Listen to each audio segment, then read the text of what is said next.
not even been said. I don't know. Looking at this also. Here are two of the founding mothers of the club. Oh.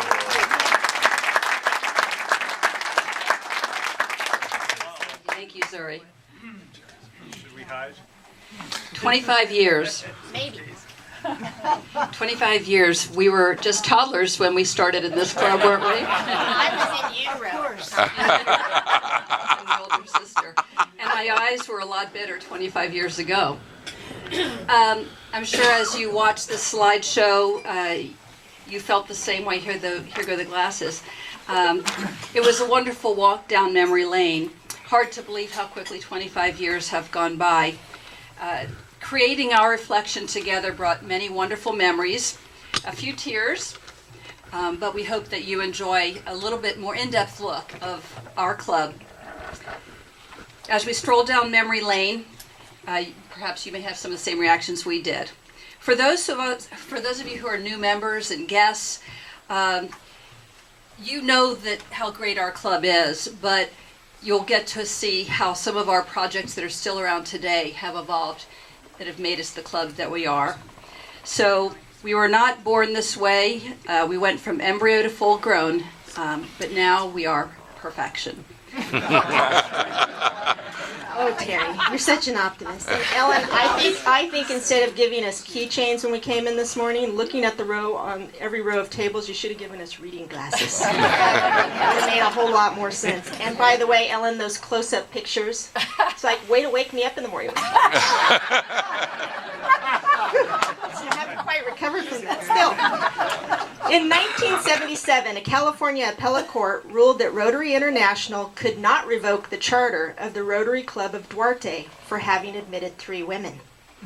In May of 1987, the U.S. Supreme Court ordered the all-male organization of Rotary International to admit women. During that same hearing, the court took judicial notice of a woman's God-given right to order men around as a matter of common sense. As you may have noticed, that order remains in effect to this day. Not surprisingly, when Monarch Beach Sunrise was initially formed in 1988, it consisted of approximately 40% brilliant and hardworking women, and the other 60% brilliant and hardworking men who were more than happy to work alongside those women. So now you gather that I'm going to be the historian and Lisa's going to be the funny one. Gil Tebow, our founding member and president, 1988-1989. Rotary International theme, Put Life in Rotary, Your Life. Longtime Rotarian Gil Tebow and a few good men gave birth to the South Laguna Niguel Rotary Club, and thus a new Sunrise Club was formed in February of 1988. Gil transferred to the new club and became its first president for actually a year and a half. It was an unprecedented group of youthful and energetic businessmen and women. What genius! Rotary has just increased the potential workforce twofold. From the outset, membership was comprised of 60% men, 40% women, reflecting RI's historic 1989 constitutional change, eliminating the male-only membership provision. So now we have a winning combination: beautiful babes, a beautiful venue at the stunning Ritz-Carlton Hotel, and our club was off and running. We needed a sexy new name to go along with our distinguished composition and logistics, and we soon became the Monarch Beach Sunrise Rotary Club. Gil, the club's first founding member and first president, wasn't the only happening thing going on in 1988. CDs outsold vinyl for the first time ever. And for you youngsters in the audience, Jenna, see Mitch after the meeting and he'll tell you about vinyl. Prozac was introduced as an antidepressant. I am told that the timing of the release bore no relation to Gil's morning presidential preaching for perfect attendance. And so as not to leave Gil as the only California star, Sonny Bono became mayor of Palm Springs. Tom McKee, 1989-1990. Rotary International theme, Enjoy Rotary.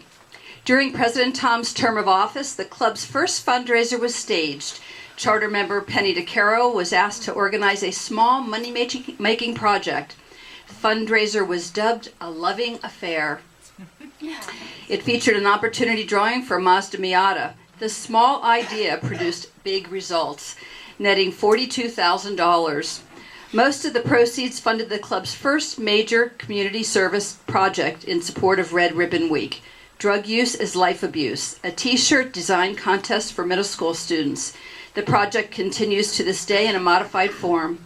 The club's appetite for thinking big when it came to fundraisers has not waned. Monarch Beach Sunrise Rotary annually raises between $60,000 and $80,000 per year to give away to our local and international charities. Tom McKee's year had its own special highlights. It was the beginning of the end for the communist rulers of Eastern Europe as the Cold War came to an end. It was the beginning of the beginning for Monarch Beach Sunrise Rotary as Tom directed Penny DeCaro to stage our first fundraiser. Teenage Mutant Ninja Turtles became an overnight sensation, as was Tom after the club's first fundraiser. Rob Lowe was spotted in a soft porn video with underage girls. Not to be outdone, Tom named our first big fundraiser a loving affair. Coincidence? You be the judge. Betty Paquette, 1990-1991. Her Rotary theme, Honor Rotary with Faith and Enthusiasm. President Betty had the distinction of being only the second woman to serve as club president in District 5320, and at the same time was the sole woman named to the District Governor's Advisory Council. Small wonder that Monarch Beach Sunrise Rotary began to be referred to as the Women's Club. Betty's district-level involvement made her club members more aware of the power of Rotary beyond the individual club. Following in her footsteps, many Monarch Beach Sunrise Rotarians have actively participated in district events over the years, serving in many offices and capacities. Two more of Betty's legacies as president. The club held its first fundraising golf tournament, which continues to this day, and the first vocational day, an annual job shadowing experience for high school seniors, unsurpassed in its scope.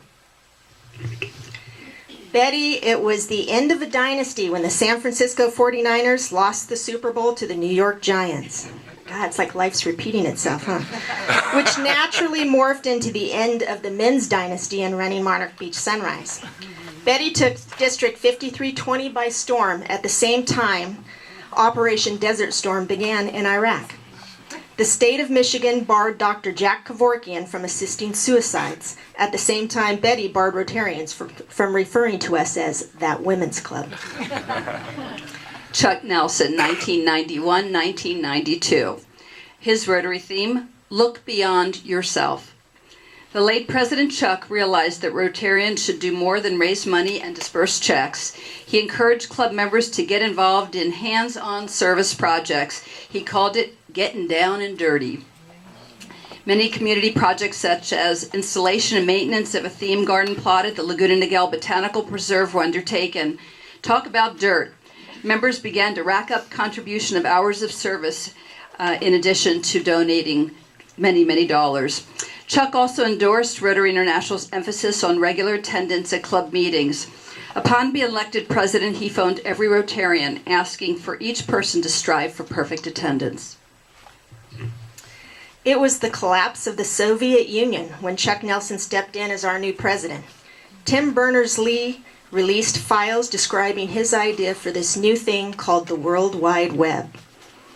Around the same time, Chuck Nelson released his idea of slave labor, also known as hands-on service projects. It was during the same era that only Terry Rifkin, Rod Idy, and Barbara Spear succumbed to Chuck's urging to maintain perfect attendance, while the rest of us chose to instead be perfect when we attended. Rod Idy, 1992-1993, Rotary International theme, Real Happiness is Helping Others. Rotary Rod, hugs the girls and makes them cry. Rod has always bragged about the gorgeous women in his club. Wife Nan began membership in the San Juan Club, and a few years after her term decided that she should come to MBSR and keep an eye on her husband Rod. President Rod became the poster child for Rotary. His heart and his head Ate, drank, and slept Rotary. 9 years later, in fact, Rod became the district governor, presiding over the territory from San Clemente to Long Beach. An engineer by training and temperament, he began his term of office concentrating on applying tools of organizational management to club operations.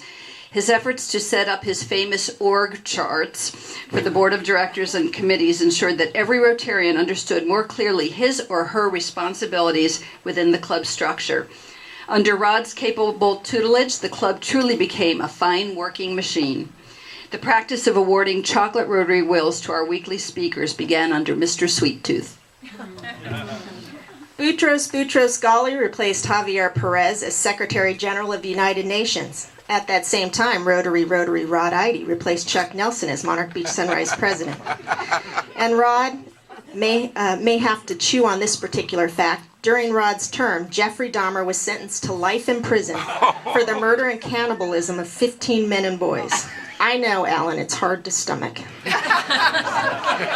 Alabama ratified a 202-year-old proposed amendment to the United States Constitution. Concurrently, Rod proposed his own set of amendments for rules and procedures of Rotary. Coincidentally, Depo-Provera was approved as a contraceptive in the U.S. It is believed to have been approved specifically so that Rod could not give birth to any more rules or regulations. And last but not least, two skeletons excavated in Yektenberg are identified as Tsar Nicholas II and Serena Alexandra. They are believed to have perished during one of Rod's rather lengthy explanations of the new organizational chart.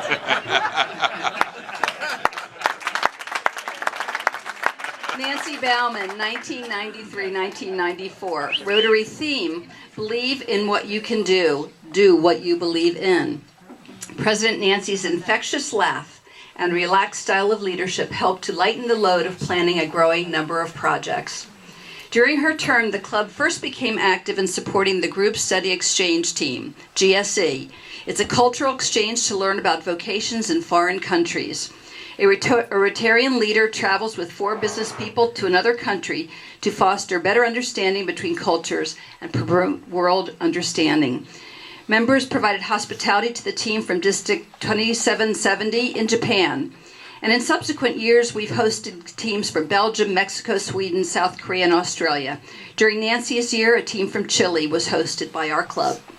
Ted Bowersox raised the position of program chair to new heights, scheduling many celebrity speakers, such as the actual mega savant on whose life was based the movie Rain Man. A special appearance fundraiser featuring radio personality Dr. Laura Schlesinger was held, attended by close to 500 people, netting $10,000. All right. Way to go. Things seriously lightened up during Nancy's year. Beavis and Butthead hit the airwaves and fans clamored for more. And I won't relate that show to any particular member of our club. While Nancy carried the torch for women everywhere to lead in Rotary, the Waco and Waco, Texas, David Karash began his fiery standoff with the Bureau of Alcohol, Tobacco, and Firearms. Janet Reno proved that women in charge rock, becoming the first female general of the United States. The first Attorney General of the United States. Nancy Bauman rocked Rotary by becoming Monarch Beach Sunrise Rotary's first president to bring home the gold, winning first place in every single avenue of service at the District Conference Awards ceremony. Good job, Nancy.